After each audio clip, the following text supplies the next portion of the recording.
Good evening. Thanks for joining us. I'm Dick ALLGIRE. Fire rescue crews found no survivors in a plane crash this afternoon in East Oahu.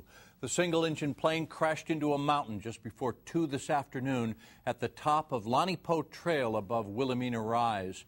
KITV's Jodi LEONG has tonight's top story. After a challenging 5-hour search, police and fire rescue crews called off their effort, saying they found no signs of life at the crash site. Emergency crews received 911 calls at about 1:45 this afternoon from hikers on the Wili Wili Nui Ridge Trail above Waialae Iki. Tim Lee and David Watanabe were about 3/4 of the way up the trail when they saw the plane. He's like, wow, look at that plane. It's flying like eye level to us. So maybe 5 or 6 seconds later, we saw it. I saw it go right into the hill, and we saw the explosion, and you know, following the initial explosion, we saw we saw the fire, and there were some other small small explosions following that.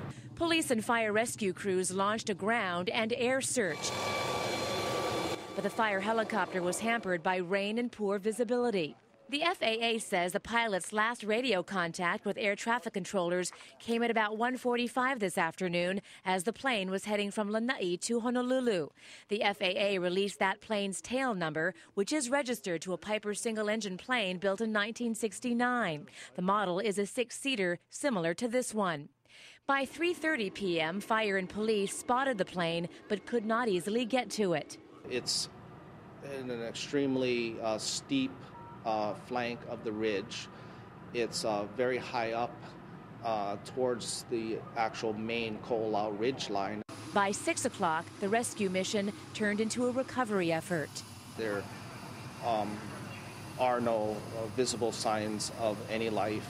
Sources tell KITV there were 2 men on board that plane, but fire crews could not identify them. They could only comfort family and friends who gathered at the staging site.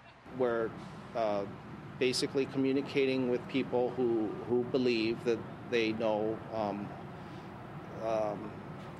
who the pilot and the plane is.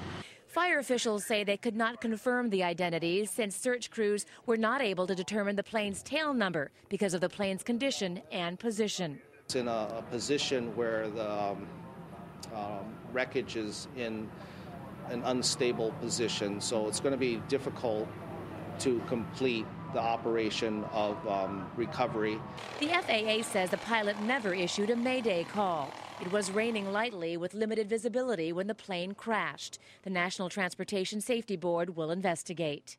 Fire officials say recovery crews will be back at the crash site at sunrise to retrieve the bodies. Reporting from MAUNALANI Circle, Jodi LEONG, KITV4, Island Television News.